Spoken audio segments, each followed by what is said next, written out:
Hey everyone, John here from All Miniatures Great and Small, and today's episode of What's on the Table is some more Flames of War.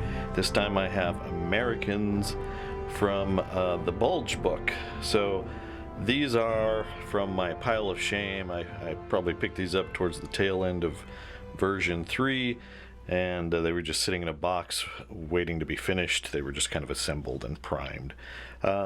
So I busted them out, and I wanted to try a new American paint scheme that I think I'm just going to go with. One of the things I was inspired by was looking at the review copy of the American Bulge book, and I liked how the Shermans were painted in that book.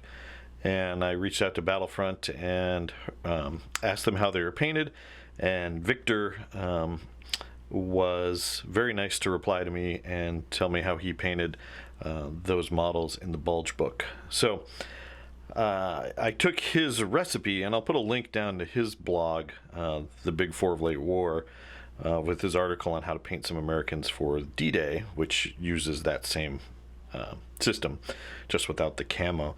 But I didn't use the exact same paints that he used.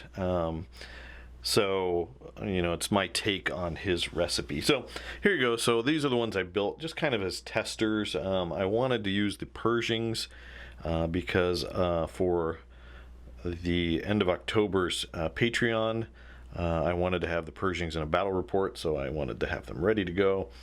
I built a couple of, I built 3 of the M4 A3 late 76 millimeter turrets, and then I built 2 of the M4A1 just plain Jane D-Day era Sherman tanks with the cast hull.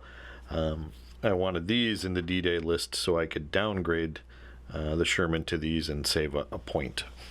So there you go. I built these 8 tanks. Really, I had knocked them out in about a day, but it was like most of the day. And I had a really fun time doing it. I busted out the airbrush. Kind of give you an idea of the tank. Show it to you a little bit closer here.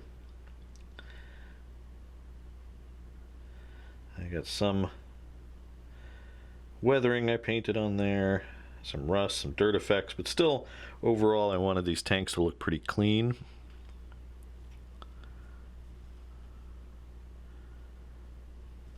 And you can see one thing that I never have enough of is these stars without the circles, because American tanks, that's one of the things I like about American tanks, is that they have a lot more stuff on them, not just like stowage, but also decals.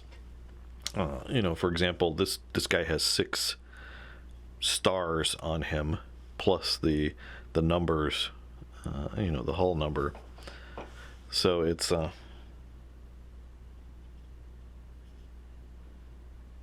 that's pretty cool. And then the Pershings.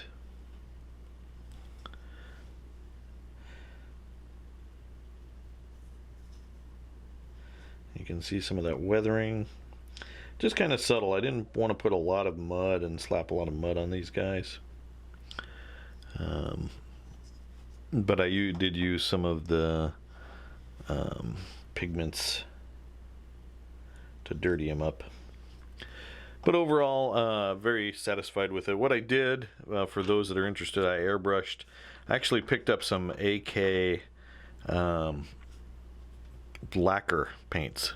So this is dark olive drab, and then I picked up a tan to lighten it.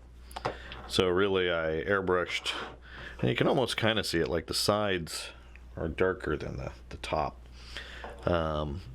You know, so overall olive drab, and then variously lightening this with the tan, directly spraying down with the airbrush to, you know, give it some directional highlights.